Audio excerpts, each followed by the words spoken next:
Estimados hermanos y hermanas, el Señor nos dé su paz. En este tercer domingo del tiempo de Cuaresma, el Señor nos invita a contemplar la alianza que Dios ha sellado en lo profundo de nuestro ser. La primera lectura, que está tomada del libro del Éxodo, del capítulo 20, los versículos del 1 al 17, nos presenta el corazón del código de la alianza como el instrumento de la regulación de Dios con su pueblo y del pueblo entre sí en la búsqueda del bien común, evitando el mal. Hay que tener presente que esta alianza Dios la hace de modo deliberado, como expresión de su amor, para que el pueblo, guiado por ese mismo amor, decida optar por Dios.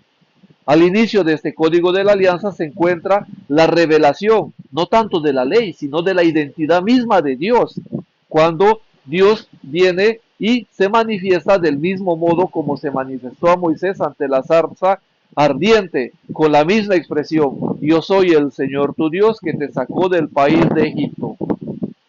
El código de la alianza no consiste en revelar una norma jurídica, aunque esto se materialice en el texto. Lo que subyace dentro del texto es precisamente la motivación de un Dios que quiere mostrar la plenitud del ser humano en esta vida, que está llamado a amar, a servir y a donarse. Pero por situaciones que son inherentes de la vida, las personas deciden tomar otras opciones. Frente a estas situaciones, el ser humano está llamado a pasar más allá de la ley positiva para llegar a la ley de Dios.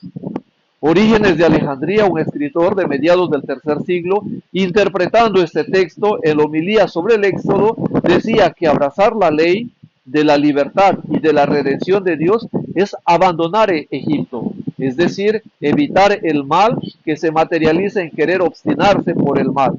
Por tanto, la fidelidad a la alianza es un camino de progreso espiritual que tiene su punto de partida en la ley hasta llegar a la gracia infinita de Dios. El Evangelio tomado de San Juan, capítulo 2, los versículos del 13 al 25, nos presenta el segundo signo de nuestro Señor Jesucristo después de que ha convertido el agua en vino. En el contexto de la fiesta de la Pascua hebrea, Jesús decide subir a Jerusalén como un hebreo, como cualquier hebreo. La fiesta de la Pascua es el evento basilar de la vida de Israel que recuerda la salida de Egipto. Esta fiesta es la manifestación mesiánica que pretende hacer percatar al pueblo con el gesto de la llamada purificación del templo, que en los evangelios sinópticos se ubica al final de la narración, mientras que en Juan aparece al inicio de su ministerio. Jesús manifiesta su signo mesiánico en el hecho de tomar un azote, y así entonces se entra dentro de la línea del mesianismo profético que decía que cuando venga el Mesías tomará el azote para fustigar los vicios y los pecados del pueblo. Nos dice el texto que Jesús volteó las mesas de las monedas. Sin embargo, no volteó las mesas de las palomas, porque las palomas precisamente son las ofrendas de los pobres, según lo describe el libro de Levítico 12:8. Y estas ofrendas servían para la purificación. Jesús pide que estas palomas sean liberadas. Para Jesús ahora no hay más ofrendas y el templo ya no es el lugar de separación de lo sagrado de lo profano. Jesús ahora es el símbolo de Dios que une lo divino y lo humano en su persona.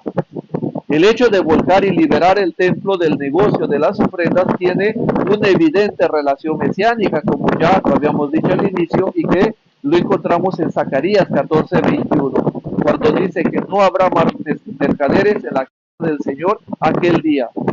Ahora Jesús da inicio a un nuevo culto, el culto espiritual en la línea de Isaías 56:7, cuando dice: yo los traeré a mi monte santo y los alegraré en mi casa de oración. Sus holocaustos y sus sacrificios serán aceptados en el altar, porque mi casa será llamada casa de oración, no para el pueblo, sino para todos los pueblos de la tierra.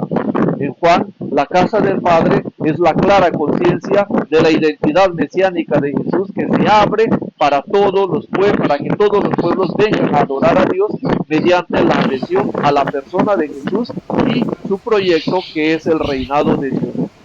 La narración continúa diciendo que los discípulos comprendieron cómo Jesús encarna el Salmo 79, el celo por tu casa me devora, y a su vez es un salmo de súplica del inocente que se encuentra perseguido.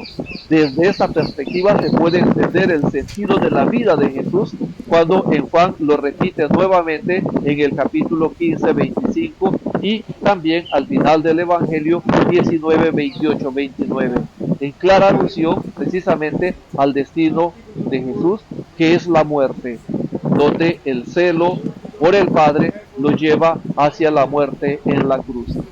Los discípulos, pretendiendo darse una explicación, cuya explicación llega hasta nosotros al final, sobre el destino de Jesús, sobre el final del destino de Jesús, según las Escrituras, en el cumplimiento de la fidelidad a la voluntad del Padre, y no como algo aislado en el que su muerte fuera interrumpida por los hombres. El modo para introducirnos sobre el destino de Jesús se basa en la narración de la construcción del templo, que duró 46 años, y Jesús propone una nueva construcción en 3 días en alusión a su muerte y a su resurrección. Entonces se puede decir que Jesús no purifica el templo, sino que da un paso hacia la interioridad de la práctica religiosa de la fe.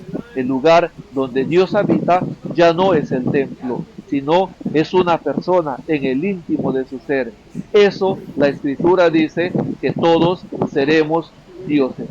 Por ello, la segunda lectura, que está tomada de la carta a los Corintios, de la primera carta a los Corintios 1, 22 al 25, nos reafirma el centro de nuestra predicación, es Jesús crucificado.